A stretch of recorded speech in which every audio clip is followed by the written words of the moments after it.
Boom. Here we are. Wow, it's been almost 30 days. I was doing a bit of a dance retreat and some Zouk intensive work. Have progressed much in this time.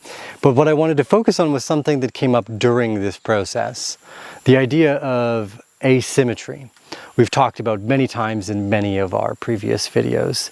The idea that you can make an enormous amount of money from very small, very specific types of risks, where the upside is so high that you don't need to put a lot in for it to work out in your favor. And it also means what you're risking on the downside is very low, knowing that it could and possibly will catastrophically fail.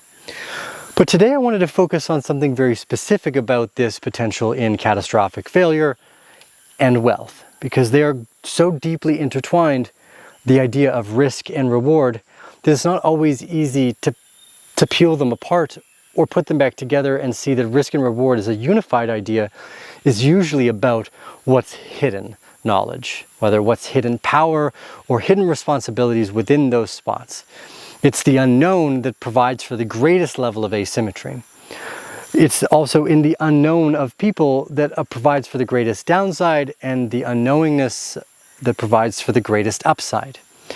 So whether we're trying to look for a positive white swan, black swan event, or a negative black swan event, the inherent focus is the same. We're trying to figure out what's true and valuable before it becomes common knowledge and before everybody else recognizes that same problem has taken place. Now, we may be in one of the greatest quagmires of unknown hidden risk that our species has faced for a whole number of reasons. We have built up hidden risk in our food systems, in our technology, energy systems, in our money systems, and more so in our community systems. I've talked about this in the past video, that to me now it's become more apparent that it's not strictly the degradation of the currency or the money that takes place within a society, but the degradation of the values and the virtue of that society that then leads into the degradation and the trust of the money and the currency itself. And that these things are, again, not separated from one another. You're witnessing real time the collapse of some of the trust and faith and confidence in the way society's been built together, because it's not working. It's pretty clear that there's some big problems going on to those of us that are looking. But this is where we get to the interesting question. I was chatting with a friend of mine. We're having a little board meeting and catch up. And I was telling him, I was like, wow, there's so many of these areas that could go wrong. And he's like, well, what about everybody else? What does everybody else think about this stuff? And well, I was just hanging with a bunch of people that focus almost all of their time on dance. Like they don't give any, I mean, they care about business. Obviously they have to make their life work, but the thing that they are most passionate about and most excited about was dance. There was no talk about the markets or money or dollars. None of that existed within this kind of retreat focus we were going in, right? Because that wasn't the point. The point was to focus on dance. And I was like, well, yeah, none of them are actually worried and or thinking about this. But this, again, is where the danger in lies. So we have the general population not paying attention to any number of things. I could walk into a room and ask a number of questions where I thought most people would be well informed about, to find out then again, they're not. For instance, I just don't or will never trust the government because there's never been a good reason to, especially as they grow and scale, maybe at a municipal size. So what you get is the first layer of people that aren't paying attention just because they don't care. And that's fair. Why should they care? Why should the people who are dancing care at all about what's going on with the money? Because they love dancing. That's their currency. That's the way they feel most honored and valued or respected in life. And that's extraordinarily important for them to focus on. Whereas my little niche group of people who like to focus on some of this market stuff and early asymmetrical mathematical investments and scientific fringe conversation, and just trying to be early to, like, as a value and truth hunter, to start to recognize that my goal and job is to look for when people are not paying attention. Now, it starts in the periphery. It starts with people who are not paying attention because why should they? But where it gets much more dangerous are these subtle breaks in the human consciousness. And I wanted to highlight this idea of asymmetric risk for a few reasons. Is because people not paying attention is the signal that we're looking for. So no signal is the signal we are looking for. Okay, so we'll give an example. There's a scientific experiment that we did around World War II. Not me, I mean humanity. And we decided, you know what we'll do? We're going to find out how deep the levels of authority go within groups of participants to find out what they're willing to do just because I put on a lab coat. So they would have someone go in a room and they would be asked to consistently raise electrical shocks on someone who was in another room if they answered questions incorrectly. So they were given this big list of questions, asked the other participant questions. If that participant on the other side of the glass got that question wrong, they would have to give them an electric shock. And as they started, they would start very low and generally increasing more and more that electrical shock as time went on, until the participants were screaming and howling in pain, basically. And the only way that this would generally happen is if I walked in normal clothes, people aren't going to listen to me.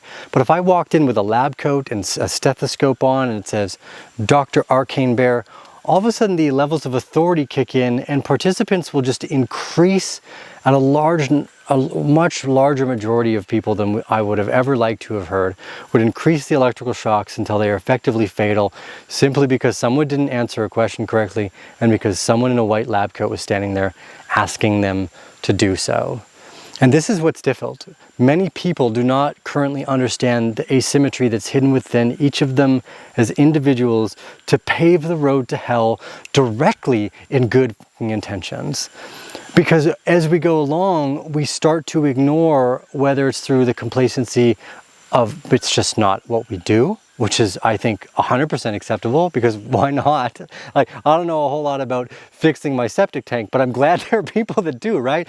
And if generally speaking, it's smart to go, if the plumber is telling me to do X, Y, Z, then I should listen to them. It's very rarely where for some reason the plumber is going to be malicious and act in a way that's negative to my system, but this does happen. What if it's the profit motive of the plumber to go, well, if I do this, it's only going to help them for 6 months along the way, and it's going to increase, I'm going to have to come back 6 months to fix it again. Very few people build like that, because in the free market, those businesses fail because they get recognized as scams.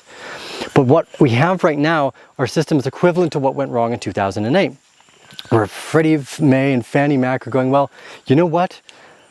We're going to just buy all these crappy AAA bonds and we're going to give people mortgages that clearly don't deserve them, because if we don't, the company down the street will, and then that company will be making all the money and my company will be mad at me. Psychopathy is already hidden within the human individual, and it is even more plainly hidden in the corporation. If I can create a product that has no liability and can just kill you effectively because, you know, statistics and numbers, and say, well, we are saving most people's lives with this, then we've hit a point where corporations have successfully taken over the ability to properly regulate any type of governments. And this is extraordinarily well hidden right now, because for the last year, the excess mortality rate has been running around 20% above what it should, right? This is still not common knowledge yet. Now, thank God for people like Dr. John Campbell, who have larger voices to be able to share this type of data, but we don't know where that excess death is coming from. Yet it's higher than the 5-year rolling average, which includes the previous years of the pandemic. So how are we running hotter and losing more people now than then?